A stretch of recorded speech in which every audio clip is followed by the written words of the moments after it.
लोगोसेनो बेयाव बाहागो लानो हानाय गोबां फोरोंगिरि नोंथांमोन गासै जोंनि सा 10 टप 10 बरायजानाय फरायसा फरायसुलिफोरजों लोगोसे गुबुन गुबुन फरायसालिनि स्टुडेन्ट नोंथांमोन आरो गार्जेन नोंथांमोन एबसुनि दखरानिफ्राय सफैनो हानाय जोंनि बिबानगिरि मावथि बे ओनसोलनि गेदेमा मानगोनां नोंथांमोन आं गिबियावनो गासैनिसिमबो दिनैनि बे मान बावनाय आरो बरायनाय हाबाफारिजों लोब्बा लाखिनानै खुलुमनाय हामलायनाय आरो जायफोरा बराय जाबाय बिथांमोननो आङो बेस्ट उइसेस आंनिफ्राय जासिहरबाय। दिनै 18 मे बर' बिजों सान दिनैनि बे गोथार सानावनो 1963 मायथाइनि बै समाव बर' बिजोंखौ गिबि खेबनि थाखाय फरायसालियाव थिसननाय जादोंमोन आरो बेखायनो 61 बोसोर बे गोलाव लामा हान्थिनायनि दिनै मोनसे जाफुंसारनाय आरो देरहासारनायनि सान आरो बे एखे सानावनो बर' मिडियामनि मेट्रिकआव सेथि मासि उथ्रिनानै टप 10 मासि आवग्रिनो हानाय फरायसा फरायसुलि बिथांमोनखौ बरायदों आरो स्पेसियेलि जोङो बाख्नायनांगोन नुबायथा दैमारि डिफारेन्टलि एबोल आरो लोगोसे अनिमा उरां बिसोर सानैखौबो बेयाव बरायदों। बे जोंनि थाखाय मोनसे थुलुंगाथाव आरो गोग्गाथाव मोनसे हाबाफारि। बिधान सभानि स्पिकार बिश्वजित दैमारि बिथाङा मोननैसो खोथा बुंनानै थांबाय। लोगोसेनो जोंनि एडिसि सासे एसिएस अफिसार रिंखां मोसाहारि बिथाङाबो माखासे बाथ्रा बुंनानै थांबाय। दैहुआ जेरा दैजों भर्ति जानानै थायो बे दैहुआव आरो जुदि दै लुयोब्ला दैहुआव दैया हाबनाय नङा। जिखिनि दैहुआव दै दङमोन बे दैहुनि दैया गोदान दैखौ नारगारनानै दैया गाहायाव गोलैगोन नङा होमबा? बे जाबाय मोनसे साइन्सनि थियरि होननाबो बुंनो हायो बा प्रेक्टिकेल होननानै बुंनो हायो। आरो दैहुजों मोनसे सोमोन्दो थानाय सल' दङ जे दैहुखौ जाय दायो जाय बेखौ लुयो दैहुनि जाय महर होयो गोदोना थायो मोखां थायो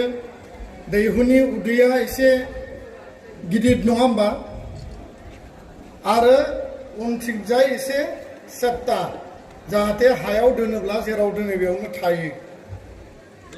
बे दैहुखौ जाय दायो जाय बिनि महर होयो लुयो बेसो दैहुनि महर आरो मुस्रिखौ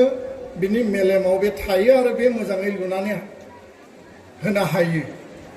साधारन सुबुङा जुदि बेखौ लुयोब्ला बेखौ बानायोब्ला बिनि महरा दाब्ले जानो हायो मोखाङा गुसेब जानो हायो आरो बेखायनो दैहु लुग्रा मानसियासो दैहुखौ समायनाहै मोजाङै बेखौ आबुङै लुनो हायो। बाथ्राया जाहैबाय जे जों गावनि जिउखौ जों बोरै दागोन। गावनि जिउखौ दानायनि लामायानो जाबाय गावनि आखायाव। बिमा बिफाया जोंखौ मदद होगोन फोरोंगिरिया थाखो खथायाव फोरोंगोन आरो बे बोसोरसे मानि खस्थ' खालामनानै फरायनानै सोलोंनानै जि मोनसे रिजाल्ट फिथाइ मोनबाय आरो बे फिथाइनिनो मोनसे दिनै मान होनाय मोनसे रिकगनिशन मोनसे बरायनायनि हाबाफारि। क्लास 9 नि आनजादखौबो पास जायो जोङो आनजादबो लिरो माखासेया फेल जायो थाखो 1 थाखो 2 थाखो 3 माखासे समाव माखासे फरायसा फरायसुलिया बेयाव फेल जायो नम्बरा खम मोनो मानो बेबायदि जायो आरो थाखो 10 नि मेट्रिकनि रिजाल्ट होनायनि उनाव एबसुनि आनसलिकआ डिस्ट्रिक्टआ आरो मिरुआ कमल कुमार ब्रह्म देरहासार बान्था होनानै मानो बरायो बिनि गुबै ओंथियानो जाहैबाय जे फरायनानै मोनसे लेभेल जेखौ मेट्रिक बा HSLC होननानै बुंदों 12 नि जि आनजाद जेखौ हायार सेकेन्डारि होननानै बुंदों बे मोनसे स्टेन्डार्डआव मोनसे फाइनाल आनजाद जायो आरो बिनि जि मानदान्दा बिनि जि मोनसे क्वालिटि मेरिटखौ बिखौ सुनाय जायो आरो बेखायनो एबसुआ बर' मिडियामाव जायफोर फरायसा फरायसुलिया फरायनानै दिनै सेथि थाखोआव उथ्रिनानै सेथि थाखोनिफ्राय साबसिन रिजाल्ट जायफोरा खालामबाय बिथांमोनखौ मोनसे रिकगनिसन होदों नाथाय बे बाथ्रायाबो सैथो जे मेट्रिक पास जानाया विश्व जुद्ध देरहासारनाय नङा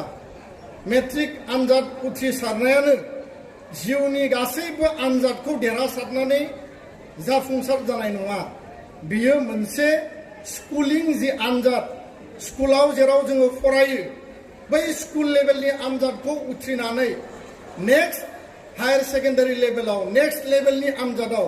नेक्स्ट लेभेलनि एकाडेमिक केरियाराव नोङो गावखौ मुं थिसननायनि मोनसे दरजाखौ खुलिनायल' दा बेखायनो आङो बुंगोन जोंहा बयबो जिउआव जायफोर फरायसा फरायसुलि बेयाव फैदों थाखोनि ओरै दावराव जानाङा ओरै नायहर बयहाबो क्लासनि रुटिन दंना गैया सोरबा आखायाव रुटिन दङ बयहाबो रुटिन थायोना रुटिन दंना गैया नोंस्रा क्लासनि माला सानखान्थि जागोन माला बिगियान जागोन सोरबा दङ आखाइ दैखांलाय बेखिनियाल' रुटिन दं बाखिफ्रा रुटिन गैयाबासिनो क्लास खालामो न'आव फरायनायनि सोरबा रुटिन दङ स्टाडि रुटिन फुङाव खैथायाव सिखारगोन मा साबजेक्ट फरायगोन मोनायाव खैथा साबजेक्ट फरायगोन दे आखाइ दैखां आखाइ खबनानै हो जायहा रुटिन दङ माखासेया रुटिन गैया थारमाने दानिया ओरै नाय आं बारा गोलाव बुंनाय नङा आं खावलायबाय साफ्रोमबो फरायसाया गावनि क्लास रुटिना क्लियारलि थानांगौ गावनि बहियाव फरायनायनि टेबोलाव क्लास जिखिनि जोंहा बहि थायो आरो साफ्रोमबो फरायसा फरायसुलिया फरायनायनि मोनसे क्लास माने स्टाडि रुटिन थानांगौ आरो बे स्टाडि रुटिन डिसिप्लिन आरो पांक्चुएलिटि थायोब्ला नोंनि फरायनाया मालाबाबो हेम्पार जानाय नङा मेट्रिक आरो हायार सेकेन्डारिनि जेला रिजाल्ट होयो मेडियायाव जायफोर टपार जायो जायफोर आसामनि मादाव टप जायो देग्लाय टप रिजाल्ट खालामाखै रिजाल्ट खालामग्रा गोबां दङ नाथाय रिजाल्ट चार्ट बानायाखै मानो बानायाखै राष्ट्रीय शिक्षा नीतिनि आधाराव नेशनेल एजुकेशन पलिसिनि आधाराव CBSE नि रिजाल्ट जा बा गुबुन बर्डनि रिजाल्ट जा सिगांनि समावबो बिथांमोना टपार लिस्ट खालामोमोन आसामनि सेबा आसामनि हायार सेकेन्डारि काउन्सिल टपारनि लिस्ट बानायोमोन बे लिस्टखौ देग्लाय बानायाखै बानायैया जाबाय राष्ट्रीय शिक्षा नीतिनि आधाराव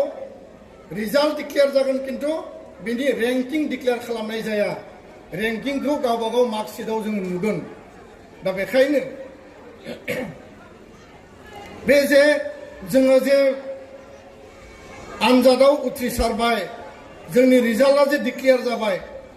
आरो बे डिक्लेयार जानायनि उनाव गावबागाव जोङो एसेसमेन्ट खालामनानैसो बे रिजाल्ट सिटखौ मोनबाय आङो बुंबाय थादोंमोन जे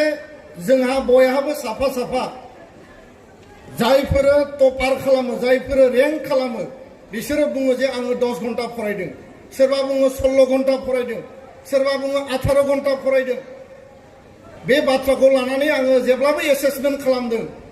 जे क्लासाव जायफोर टिचारा क्लास खालामो